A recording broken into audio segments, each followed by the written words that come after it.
Okay, welcome back everyone.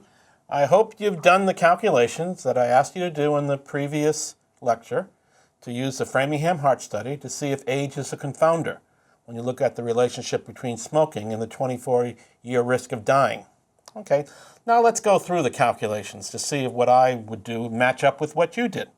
So remember what I gave you was this table using all 4,434 people who were enrolled in the 1956 exam in your data set.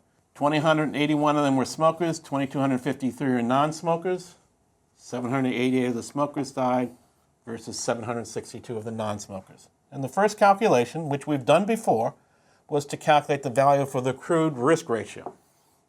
So the way we do that, again, this is deja vu all over again, is to calculate a risk ratio, we have to estimate the risk of dying in the two groups and take their ratio. So among the smokers, there are 788 deaths out of the 2,181 smokers. And we're going to divide that by the estimated risk among the non-smokers, 762 deaths, divided by the 2,253 non-smokers. Well, if you do that calculation, you'll get a crude risk ratio, which is a little bit bigger than 1.07. Okay? That was the easy part. And the other one's not that hard either, more calculations. But the second part now was to adjust for age, control for age, using stratification. So I gave you 4 2x2 tables and asked you to combine the results from these 4 2x2 tables into a single age-adjusted risk ratio. So here's the formula again. Each table is a 2x2 table. The rows are your smokers or your non-smokers. The column are your deceased and your surviving individual. Mantel-Haenszel formula says, remember, first look at each table, take the number of exposed cases, A, multiply by the number of non-exposed people, N0, and divide by the total number of people. Do that for each of your tables, and add those up across the 4 different 2x2 tables. Then you do another calculation. You take the total number of non-exposed people who died times the total number of exposed people in your table, and again divide by the total number of people. Do that for each of your 4 tables and add them up. And then finally take the ratio of those two quantities. Well, let's just go through the calculations. Here's your youngest table. The value for the numerator of that Mantel-Haenszel formula says take the number of take the number of exposed people who died times the number of non-exposed people and divide that by the total number of people. So it would be 67 multiplied by 302. That quantity is going to be divided by 754. And then the denominator of the Mantel-Haenszel calculation says now look at the same table, but look at the total number of deaths among the non-exposed people. Multiply that by the total number of exposed people, total number of smokers, and divide that quantity again by the total number of people in that table. So it would be 25, number of deaths among the non-smokers, multiplied by 452, divided by 754.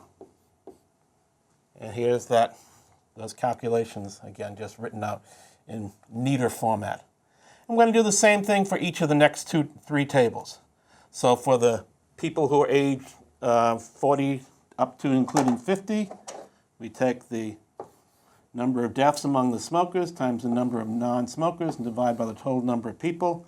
It would be 266 times 684 divided by 1639. And then we do a similar calculation for the denominator of the Mantel-Haenszel formula. We take the total number of deaths among the non-smokers, 110, times the total number of smokers, 955, and divide by that same total number of people, 1639. So it's 110 times 955 over 1639. And so you don't have to worry about my writing. Here's that same calculation now, easier to see. For the next table, we'll do the same thing. These are the people between 50 and 60. We'll take total number of deaths among the smokers times the total number of non-smokers divided by the total number of people, 286, times 812 over 1379. And then the similar calculation for the denominator of the Mantel-Haenszel formula. Take the total number of deaths among the non-smokers times the total number of smokers and divide by that same total number of people in the table. So it'll be 312 times 567, again divided by 1379, which is what's on the next slide. And then finally we do it for the oldest table, those people above 60. We take total number of deaths among the smokers times total number of non-smokers divided by total number of people, 169 times 455 divided by 662. And a similar calculation for the denominator of the Mantel-Haenszel formula. Deaths among the non-smokers divided by total number of smokers divided by everybody in the table. It'll be 315 times 207 divided by 662, which is what we see on the next slide. Okay, so finally, to combine these results into one number using Mantel-Haensel's formula, we're going to essentially take those four quantities we calculated in red for the four 2x2 tables, add them all up, divide that by the four quantities we calculated, one for each table. For the denominator, we did those in green, add those all up. And what we end up with is an age-adjusted risk ratio, not 1.07, which was the crude value, but 1.38, a different value. So how can we use these calculations to answer the question, is age a confounder? Just to go through the steps, you have two approaches. You could use the definition of confounder. Age has to have different distributions among your smokers and non-smokers. Age has to have an independent association with the outcome, and see if that's true in these data. Well, here's the distribution of age among the 2,253 smokers, non-smokers, and the 2,181 smokers.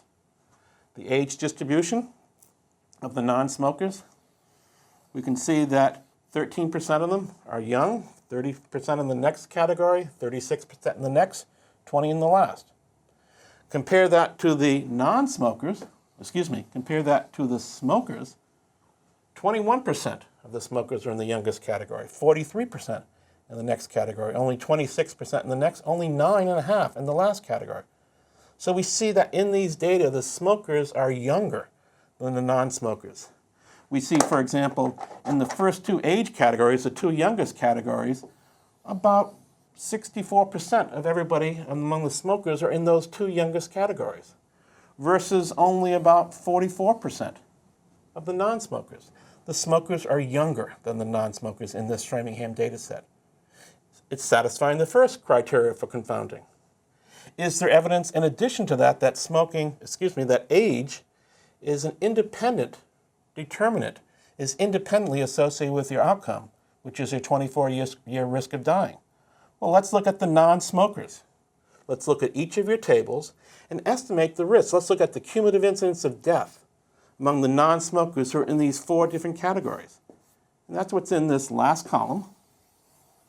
And you'll notice that your risk of dying increases from about 8% if you're in the youngest group, doubles that to about 16% if you're in the next group, a little bit more than doubles if you're in the next group, 38%, and roughly doubles again if you're in the next age group.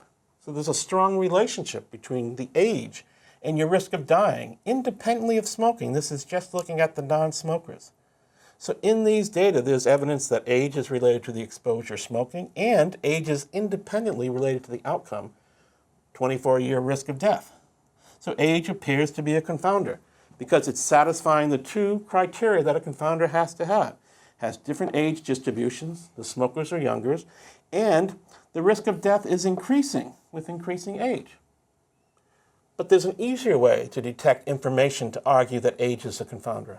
Let's just compare the crude effect that we saw in the crude 2x2 table that contained all 4,434 people, and compare it to the adjusted analysis that we got from the Mantel-Haenszel formula.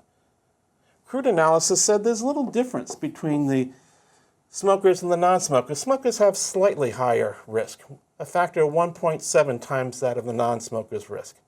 But adjusting for age, we see that smokers' risk is about 1.4 times that, 1.38 times that of the non-smokers, suggesting we have confounding here by age.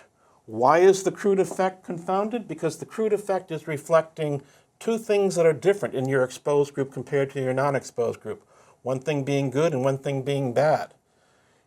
In your exposed group, the bad thing is that they're smoking. And smoking increases your risk of dying in 24 years by a factor of 1.38. But on the other hand, the exposed group, the smokers, are young. And younger people are less likely to get disease. And that's why the mixture of the effect of smoking and age among that exposed group is giving you a different answer, a wrong answer, a confounded answer. Confounding here suggested by age, suggesting the crude analysis, giving you a incorrect, biased, confounding answer in this case. And only after adjusting for it through stratification using Mantel-Haenszel formula do we get to see the true age-adjusted effect of smoking, the harmful effect of smoking. Okay. You'll have some homework problems. I'll ask you again to do these by hand, and then we'll show you how to do this in Stata. How you can do Stata will do all these calculations very quickly without having to use a calculator to add, subtract, multiply, and divide. But once you do it by hand by yourself, you can appreciate and understand the results of Stata better.